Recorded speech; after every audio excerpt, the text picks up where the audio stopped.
So, after 20 years, nag-iba na, hindi kayo consistent. So, ibig sabihin, investigative lang kayo for Philippine cash in exchange for journalism. Philippine cash in cash in journalism, di ba? Philippine cash in journalism. Hindi ba? Ano ba investigative journalism dyan na ang mga Duterte supporters ay hyper-partisan? Secret? Meron bang Duterte supporter na sinikret yung pagkaka-Duterte supporter niya? I mean, even Arctic Politics and Dare to Ask, mga Duterte supporter talaga yan. At kailangan ng investigation. Parang hindi nyo na-investigate? Hindi nyo na-investigate na yung mga anonymous pages na yan ay Duterte supporters naman talaga at hindi naman nila tinago. Ang gusto ko lang tapos, ang tinitira nila si Dare to Ask. Pero ang daming nire-reveal ni Dare to Ask about sa accounting ng pera, ganyan. Hindi nila kino-cover. Kasi nga, naungusan na sila ni Dare to Ask sa financial investigation. Hindi ba? Wala na kayo eh. Di ba? What was the last article that you've made that actually rocked the Philippines? Di ba, naalala mo, Joey, ng mga kabataan natin, pag PCIJ talaga, pag nagre-release ng article niyan, talagang pasabog. Oo, correct. Tsaka yung may yung mga issues talaga sila na nakakarating sa mga issue. Yung totoong issue. Totoong issue, di ba? Totoong issue. Yung talagang detalyado, meron talaga sila. Tapos wala silang sinasanto noon, ang PCIJ. Talagang equal opportunity hater talaga yung PCIJ noon. Pero ngayon, ang article mo, ang mga Duterte supporters ay hyper-partisan.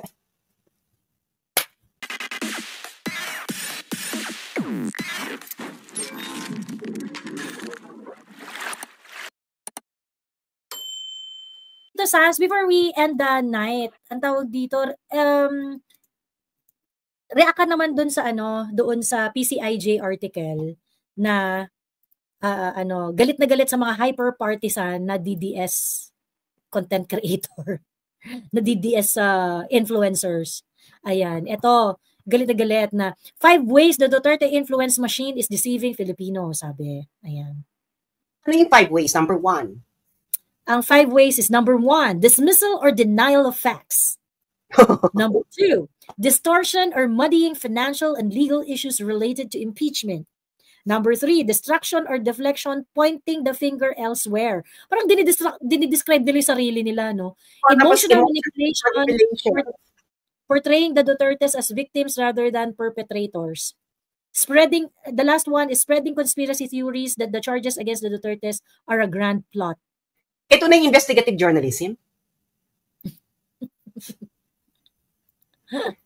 I-search mo nga, i-search, may search button, di ba? I-search mo the number of times na nagsulat sila about Romualdez. Lagay mo lang Romualdez. Makikita mo naman yung count eh. Ayun na yung search button. Romualdez. 51. 51. 51 results. Ilan? 51, di ba? 51. I-search mo, Duterte.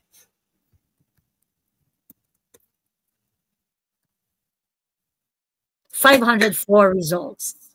Marcos. 359. Tapos ano yung last article? Ang last article pa nila, judging Marcos by his own standard. Mga pa to ha? July 22 pa. Ay, hindi, meron silang 2024 pala. Judging Marcos by his own standard. Ano ang pinaka-latest niyan? Tingnan mo, 2025, 50 ang latest. Di ba? Ayan, makikita mo naman. January 14. Sona, Marcos 19 priority bills. Marcos adds breach PIB. Tapos, yung hindi spicy. Tingnan mo yung 2025 nila, 50. 2024, 44. Ayan sa year. Ayan sa Canon Girls. Are candidates funding ito, 2025? Hindi, itaas mo, may Canon. Taas mo, ayan sa Canon, filter options, di ba? Meron 2025, 50. Basahin lang natin yung ilan. 50, 2025, 50, 2024, 44. 2023, 38. 2022, 95. 2021, 31. Tingnan mo yung Duterte.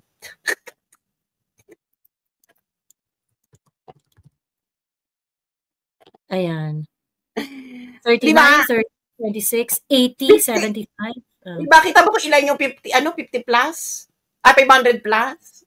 Kay Mm-mm. Romualdez, 56. Bakla sa dinami-dami ng issue na ni 51. Romualdez. 51 result. Tapos, yun lang, Romualdez clan, takes down on Martin. Wala na kayong follow-up doon sa, wala rin kayong sa kada. Wala kayong, ano yung pinaka-spicy? Wala man lang spicy na. Yung parang yung 51 dito yung na-mention lang siya dahil pinsan ng presidente. Mga ganun. Oo. So, reported funding of Tagalog course in Harvard. Yun lang. So parang sa dinami-dami ng issue. Yun yung ang ko lang dyan, lahat ng sinasabi niyo, ginagawa niyo eh. Ginagawa niyo rin. So, the real problem is yourselves. Wala namang, parang, deceiving Filipinos. Deceiving whom? Sinong Pilipino? Pero hindi ko maintindihan, ano problema nila doon sa hyper-partisan na na mga Duterte supporters? Are Duterte supporters presenting themselves as hindi Duterte supporters? Yung mga Duterte vloggers. Di ba napaka-oxymoronic nga eh. Ang mga Duterte supporters na vloggers ay hyper-partisan. Bakla, kaya nga nila sinabing Duterte supporters sila dahil partisan sila eh. Correct. At the onset, Duterte supporters sila. Di ba? Ano sila? Partisan. Bakla. So, di ba? Duterte supporters na sila eh. Minention si yung mga anonymous na mga vlog, si Optic Politics, si Dare to Ask. Si Dare to Ask, ay, Duterte supporter talaga. Sa vlog, dito yung tumatambay before si Dare to Ask Nandito yun sa she started vlogging because of our discussion doon sa Hindi Mo Pera Yan. She started vlogging. Made of hyper-partisan influencers, trolls, and true believers. Pero wala sila doon article about doon sa ChatGPT scandal. True. Nare-report ng OpenAI, di ba? Alam nyo na. Oo. Alam niyo na, di ba? Ang dami-daming juicy. Bakit ayaw yung PCIJ magsulat about DG Plus and Bongbong Marcos connection? Sino may-ari ng DG Plus? Tangko. Tangko. Ito sina Tangko. Sino ba nagmamay-ari ng campaign headquarters ni BBM? Sila Tangko din. Tapos, ganun sila ka-close. Tapos, nung tinanong si BBM kung alam niya na yung GSIS ay nalugi, nag-invest sa DG Plus, hindi niya alam. Ako, hindi ko lang sinabi. Pero parang, yung mga journalist naman, dead malang. Parang, bakla, hindi mo kayo. Bakla, super remote sa mga Duterte, kinoconnect ninyo. Ito talaga, 1 degree of separation. Hindi nga lang 1 degree of separation. Ito bakla, talagang Oo. Edma, di ba? Naalala niyo yung PCIJ nung mga panahon ni ERAP, di ba? Naalala ko yung PCIJ nung panahon ni ERAP, nung impeachment, nung on the road to the impeachment ni ERAP, na may, yung SSS ata ayon, SSS ba yun? Basta merong stocks na nag-invest yung GSIS or SSS ata, I can't remember. Meron silang say noon. Kasi nag-isa man naging issue yun yung mga ganun sa corruption. Pero ito talaga, bakla, dead mo sila, no? Dead ma rin din sila dun sa bigas. Ang bumili nasa akin ng dokumento, may nag-leak sa akin from the Department of Agriculture. I-release ko ba to? Charon. GSIS yata yun yung skandalo noon. Sa ERAP? Ano pinagkaiba nitong iskandalong ito sa iskandalo ngayon? So, after 20 years, nag-iba na, hindi kayo consistent. So, ibig sabihin, investigative lang kayo for Philippine cash in exchange for journalism. Philippine cash in, cash in journalism, di ba? Philippine cash in journalism. Hindi ba? Ano ba investigative journalism dyan na ang mga Duterte supporters ay hyper-partisan? Secret? Meron bang Duterte supporter na sinikret yung pagkaka-Duterte supporter niya? I mean, even Optic Politics, Dare to Ask, mga Duterte supporter talaga yan. At kailangan ng investigation. Hindi nyo na-investigate? Hindi nyo na-investigate na yung mga anonymous pages na yan ay Duterte supporters naman talaga at hindi naman nila tinago. Ang gusto ko lang tapos ang tinitira nila si Dare to Ask. Pero ang daming nire-reveal ni Dare to Ask about sa accounting ng pera, ganyan. Hindi nila kino-cover. Kasi nga, naungusan na sila ni Dare to Ask sa financial investigation. Hindi ba? Naungusan na kayo ni Dare to Ask sa financial investigation. Kayo, any financial investigation you have done recently, follow the money.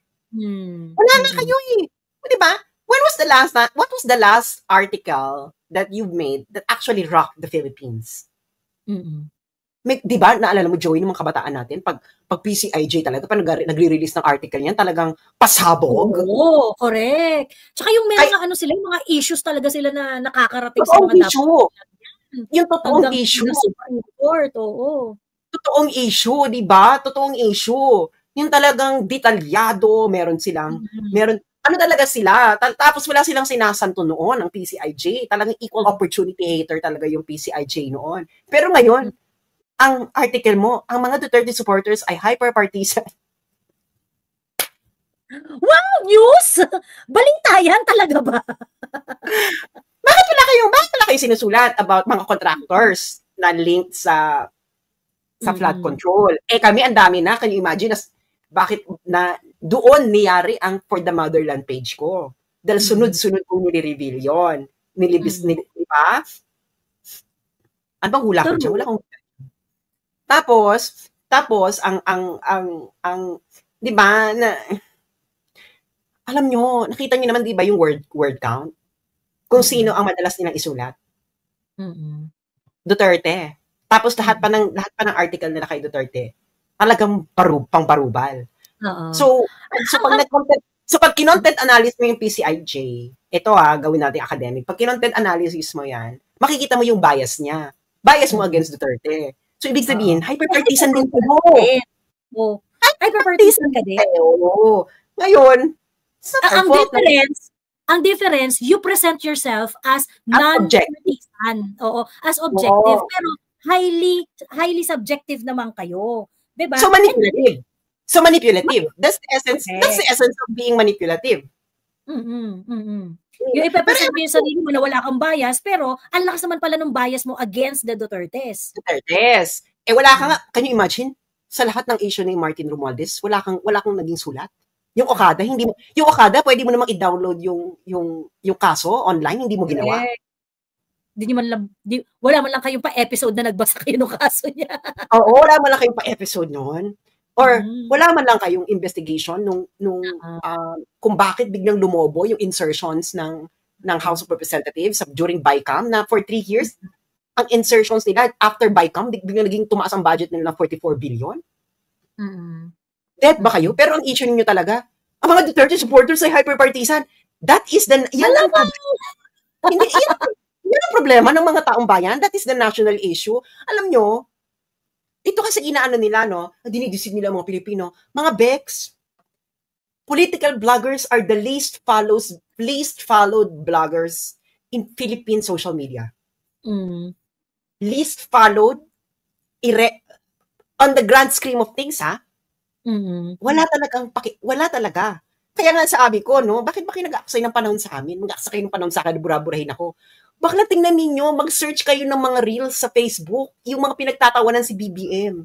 Sinong nagpo-post? Sinong gumagawa ng mga reels na grabe mag-viral? Nagugulat nga ako, bakla.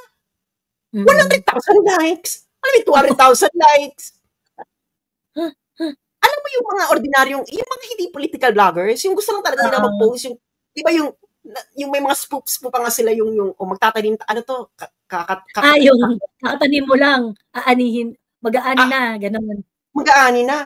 Pati yung ayuda, may mga nakita ko talaga mga full production ng mga ayuda kasi may mga nagtatrabaho, nagalit na sila doon sa pagbibigay ng ayuda. Na pati yung, lahat yon hindi ito nanggaling sa political bloggers. Kasi sinicheck ko yung mga vlogs na hindi sila political bloggers. Alam mo yung mga mahilig gumawa lang ng mga skit-skit. Yung talagang for the content, ganon.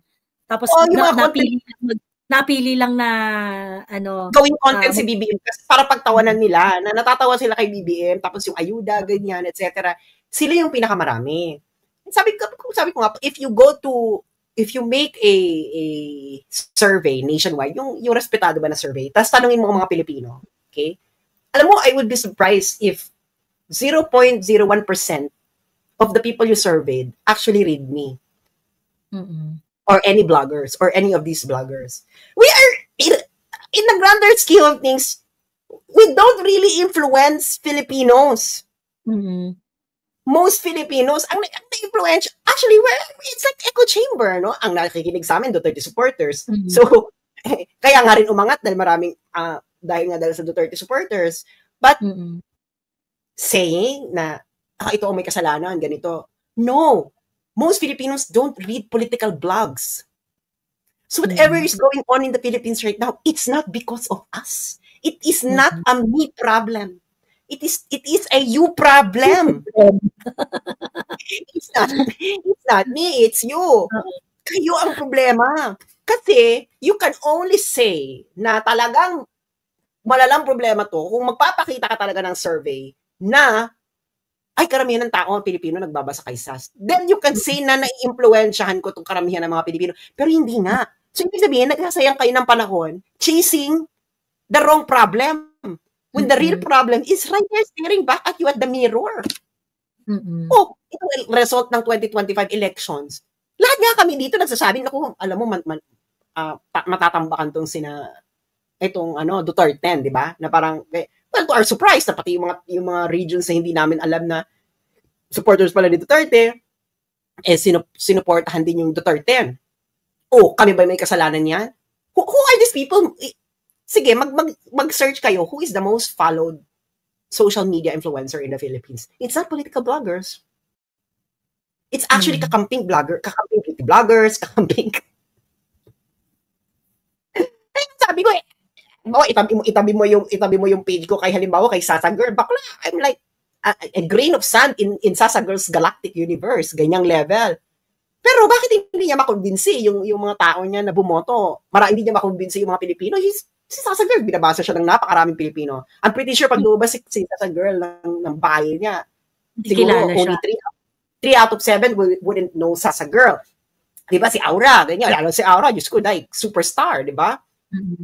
Pero bakit hindi nila makonvince yung mga Pilipino? Tapos, ibiblame nyo kami na dahil sa amin. Bakla, ang layo ng following. Ang layo ng engagement. Malayo. We are like, we are like the size of Makati while their social media reach is the size of Andromeda Galaxy. Ganon. Ganon kalayo. Pero bakit hindi nila makonvince yung mga Pilipino? Lahat na, hinire nyo na lahat ng powerful kakamping influencers. Even artistas. Lahat. Wala. If you're going to compare our following sa kanila, wala. So, most probably sa kanila nakikinig ang mga tao, silang binabasa ng mga tao. Bakit pa ulit-ulit nilang binababoy yung mga Duterte? Bakit hindi nakikinig sa kanila? Why? Is it because ng sinasabi nyo hyper-partisan Duterte supporters? Mga bakla! Ang nababasa sa mga Duterte vlogs ay mga Duterte supporters already. You don't need to be... Ang weird kasi doon is that they make it sound as if it is such a negative thing. It is not a secret. Ito mga sinabi ninyo mga supporters na ito, na sinasabi niyo hyper-partisan, they started as a partisan content creator. May biases talaga sila. And it wasn't hidden. It was never hidden, yung kanilang mga biases. So parang, anong iniiyak-iyak yung hyper-partisan? Talaga namang partisan yung mga yun to begin with. Yung politics naman talaga nila is aligned do sa politics ng mga Duterte. And probably the very reason why they started speaking out is because that's what they wanted to promote, no? The kind of politics that is aligned dun sa how PRRD views the future of the Philippines. Sandali lang ha, bakit mas sumikat ang mga Duterte vloggers? Because they fill in a void. In 2016, 2015, 2016, ano yung void na yon? Kasi kayo, ng mga mainstream, hyper-partisan kayong anti-Duterte. Oo. O, the universe unfolded at it should. Nagkaroon ng balance. Tapos kayo, impyerno kayo. Impure na kayo dahil the universe, alam niyo ang kalaban ninyo, PCIJ, the universe itself. Everything that we do will be balanced, no? It will achieve a certain balance. Hindi po, it is against the law of physics and thermodynamics. Yeah, correct. Kasi yung mga like for example, di ba, noong 2016, ang naging problema nila dyan si Mocha Uson di ba? Yes. Si Mocha Uson noon, lang siya, artista, Mocha Girls, di ba? Entertainer, ganyan-ganyan. But, she was actually, parang, I would say na, because, ang lakas nung, kasi super anti-dilaw si Mocha Anti-dilaw talaga siya Ayaw niya talaga nung dilaw politics. Because, ang lakas noong mga pro-yellow na mga personalities during that time. People like Mocha, maybe she parang took it upon herself na kailangan magsalita na rin ako. 'Di ba? Ng peace ko. Kailangan tsumika na rin ako dito ng kung ano yung politika ko. Ganyan. Kasi kailangan ng pushback kasi at that time ang lakas ng bias against the Dutertes and his political side. Magkakaroon talaga. That is just the way. That is the way of the universe, PCIJ. Kaya may hyperpartisan na sinasabi niyo sa kabilang side kasi may hyperpartisan already existing. Bakla hindi naman nauna ang mga hyperpartisan Duterte supporters. Sino ba ang nauna sa social media? Ang mga hyperpartisan anti-Duterte. Di ba kayo nauna hyperpartisan yellows? Di ba hyperpartisan na mainstream media? Hindi ako nagsabi nito. Sino ba nagsabi na partisan ang mainstream media ng Pilipinas? Si Lee Kuan Yew. Pati yung presidente ng Singapore noon, alam niya na kung anong karakas ng media sa Pilipinas. Tapos nagmamahangad sila, no? Hala, nagkaroon na ng mga hyperpartisan ngayon. Parang gano'n, di ba? Kawawa naman ng Pilipinos. May mga hyperpartisan, no? Tang inang buwan. Pakantot kayo sa aso. Problemado sila na merong hyperpartisan na mga pro-Duterte Kayo nga, grabe yung pagka-hyperpartisan nyo na anti-Duterte kayo Nakakaloka. Just alam nyo, hindi magkakaroon ng hyperpartisan kung kayong mainstream media, nasa sentro lang kayo. Yes. Hindi magkakaroon. I'm guaranteeing you. Gusto niyo ma-reclaim ang maging sentro kayo. Kung mag-i-interview kayo, kunin nyo parehong side. Wala kayong kikilingan. Pero, ang mga tao, pag nakakita yan na, tang-inang tong media to, masyado kayong hyper-partisan against Duterte, kahit burahin nyo ako, dahil kahit tegihin nyo na ako, lasunin nyo na ako, at tuloy na talaga akong matigit, mailibing na talaga, na hindi na talaga ako makakapagpakita ng proof of life sa Facebook. Sinasabi ko sa inyo, pag ganyan pa rin ang ginagawa ninyo, na hyper-partisan kayo sa mga anti-Duterte, bakla, 10 SAS, 20 SAS, 50 SAS ang magsusulputan niya. 100 SAS because there will always be a niche to balance out your hyper-partisanship. Bakit? The universe is a universe that balances things out. No, that is a physical fact. Hindi ba? Bakit? Kaya nga parang napaka-pre-scientific na mga to, no? Bakit hindi yung simulan? Bakit nagkaroon ng mga hyper-partisan? Because this is balancing out the already hyper-partisan mainstream media in the first place. Hyper-partisan, yung pinaka lang sumulpot? Walang hyper-partisan, so magkakaroon ng hyper-partisan. Baka it doesn't happen that way, Hindi ba? Kaya nga di ba sa US nga, di ba? Bakit wala dating masyadong bakit hindi nag-surge yung sobrang, na-discuss nyo ito kanina na-surge yung sobrang anti-trans na politics? Di ba dati? Hindi, may mga anti, pero hindi sila yung talagang super influential. Bakit? Kasi nasa middle lahat. Biglang, itodo na natin. Yung mga bakla, itodo na natin. Dahil todo kayo, totodo rin yung kabila. Nagigets yun na, the universe balances things out. That is the way of the universe. If you understand the way of the universe, you will not be surprised and you will not be writing idiotic articles like this. But since you don't know the way of the universe, surprised ka talaga, no? Ano ba yung parang mga bagong 18 years old, Joey? Ganito pala ang buhay. Yung simula na bumukod. Yung sabi na bumukod sa mga magulang. Ang feeling ko yung mga nagsulat dito, bata pa. I-search mo. Oo, bata pa. Si ano, ang tawag dito, bata pa yan, hindi pa nila alam ang totoong takbo ng buhay. Kaya ganyan ang mga articles nila, yung mga pang-woke ba? Di ba pang-woke na pang-woke yung articles nila, no? Oo. Regine Cabal. Isa lang nga lang ang article mo, Regine, about Duterte pa. hindi naman lang siya mag-build ng ano, no? Itong nagsulat, hindi ka man lang mag-build ng street credence na objective ka. True. Ito siya, ayan, Regine Cabato. Bata. Bagets pa. Ilang taon na siya? Bagets pa. Carlos Palanca awardee pang puta. Woke nga to. Woke yan. Ateneo Mascom eh. Ayan. Southeast Asia Bureau. Bakla ka ano kay Washington Post. Tangina CIA publication. Oo. Ano naman ang NED? Ano naman ang PCIG? Tumatanggap naman to ng fund from NED. Pagkatapos, yung mga journalists na associated sa PCIJ, they were known to they are known to have had participated in several NED funded projects. Alam mo, yung mga Asbelida Quintos de Jesus, Sheila Coronel. They were they participated in several NED supported forums. Ano nga sila, talagang NED talaga sila, NED founded, National Endowment for Democracy. Kaya nga parang Kaya nga yung sinulat niya, bakla hindi siya investigative journalism. Hindi talaga kasi like meron silang parang very very isa na nga lang yung article niya sa PCIJ tungkol pa kay ano. Oo. Ayan, ito diba? Si Libot. Bagets pa. Wala sila. Narinig niyo na ba yung mga pangalan na yan? Bakla yung mga investigative journalists before, talagang kilala sila.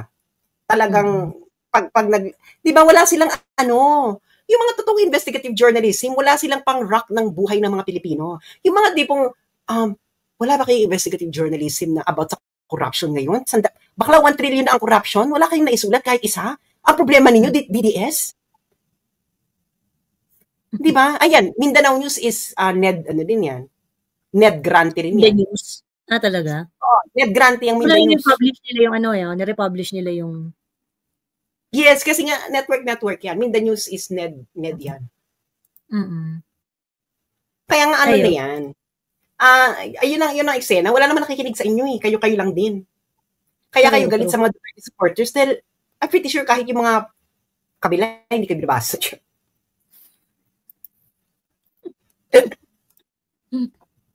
Ano lang to, rage bait? Ano ba to? NGO kasi itong mga to eh.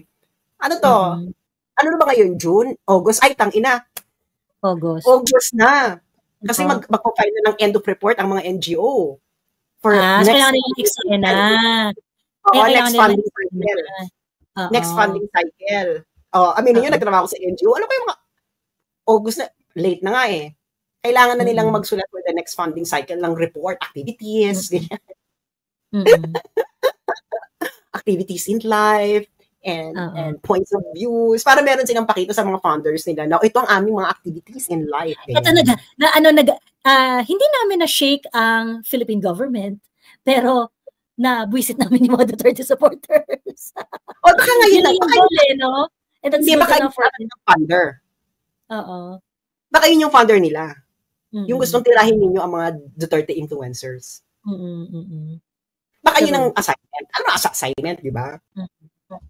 Kasi, bakla 1 trillion na ang corruption sa Pilipinas. Ang issue ninyo, Duterte supporters. Nakakaloka yung yung mga magulang na nakikinig sa akin. Tanongin ninyo sino naman to si Ob Sinoy? Sabi niya, Sas, you're hot as fuck. Gwapo ba siya? Kasi kung gwapo siya. Di ba yung mga Duterte supporters sa problema nyo? Can you imagine, 1 trillion na ang corruption sa Pilipinas. 700 billions of corruption ang Pilipinas. Tapos, ang ginawa ninyong investigative journalism, hyper-partisan na Duterte supporter. Wow, shock na shock kayo na kaya nga Duterte supporter kasi hyper parties. Kaya nga ano di ba? Something, seriously. Investigative journalism pa yan? Na nasasabihin sa inyo, meron, di ba mga investigative journalism, please, pasabog to, di ba? Pasabog. Kaya nga siya tinawag na investigative journalism. Pinagkaiba niya sa ordinary journalism. Yung ordinary journalism is just reporting what happened for the day. Yung investigative journalism, ito yung mga pasabog. Di ba? Yung mga pasabog. Yung mga kinakabit-kabit mo kinakabit-kabit mo ang mga kwento. Because you want to demonstrate the bigger picture. Diba? Yung talagang, yung hindi, ito, for the national interest talaga to. Ito talaga yung, talagang, lahat ng Pilipino is maluloka. Ganyan. Concerned. Oo. Ganyan. Kasi may interest sila in one way or another. Kasi cross-partisanship issue kasi ang investigative journalism. Yung mga tipong, halimbawa, humahanap ka ng issue. Halimbawa, yung issue ng tubig. Bakit ang mahal-mahal ng tubig sa Pilipinas? Ano ang sanhi nito? Tapos i-investigate mo, lahil. Alam mo yung issue ba na lahat, kahit anong politika mo is concern mo. Pero sila, wow, hyper, gawa? Ano ba to? Nag-board meeting pa ba kayo? Naghingian ba kayo ng idea for investigative journalism piece? Paano ba to, Joey? Ganito ba yan? O ikaw, girl, anong recommendation mo para sa pasabog na investigative journalism piece? Kasi wala na tayong investigative journalism piece. Yung pasabog, kailangan boom! I have a suggestion for, make it bright. Let's investigate the Duterte supporter and let us call them hyper-partisan. Hindi ba sila hyper-partisan? Hindi alam ng mga tao na hyper-partisan sila. So it's time to actually out them as hyper-partisan, editor. Ooh, what a bright idea.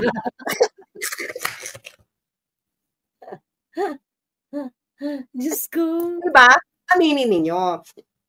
Ang mga dyaryo noon, mga television, hindi lang sila, walang proliferation ng investigative journalism. Hindi lahat ng they really select something na pwede nilang itaya yung buhay nila. Kasi nga sobrang calculated ang risk niyan. Kailangan yung issue na yan, cross-cutting. Tama, di ba? Cross-cutting ba? Boundary sharing. Alam mo yung, walang politika. Hindi ito pang Team A, hindi ito against Team A or Team B, but something that Filipinos should know regardless of their colors. Like, bakit mahal ang tubig? Bakit 1 trillion na ang utang ng Pilipinas? Nasaan na pupunta to? Sino ang mga flood control project contractors? Sino-sino ito? Bakit ganito? You know, that's the vision. Kaya nga, minsan lang naglalabas ng investigative journalism piece. Kasi nga madugong investigation ito. Di ba, Joey? Naalala mo investigative journalism articles noon? Na talagang madugo, ang haba, meticulous, etc. Anong ginawa? Inis na inis. Inis ako sa mga Duterte supporters. Gawa nga ako ng investigative journalism. I hate them because they're hyper-partisan. Dapat kami lang hyper-partisan. There is only one hyper-partisan allowed in this room. Hindi ba? So, might as well, no? Kaya nga, tigilan nyo na kayo rin ang sumira sa pangalan nyo, PCIJ. Kaya nababanggit na lang kayo pag tinitira nyo mga Duterte supporters. Even your people do not read you. Hindi ba? Siguro may bumibisita na lang sa website ninyo or sa page ninyo pag Duterte ang topic ninyo. Other than that, wala na. Ibig sabihin, rage bait. Actually, rage bait tong article na to para... kasi syempre magre-report ka, papakita mo sa funders mo ito ang traffic. So, kailangan mo ng yung... Kasi siguro ang metrics dyan is that, we wrote an article and it was, it received attention. Kasi nga, Duterte. Yan naman ang, di ba? Yan naman ang fastest way to market. Oo, kasi if they want if they want clout, if they want views, if they want engagement, all you need to do is to mag-Duterte ka, 'di ba? Mag-Duterte ka. Either positive or negative, makakakuha ka ng clout. Ayun.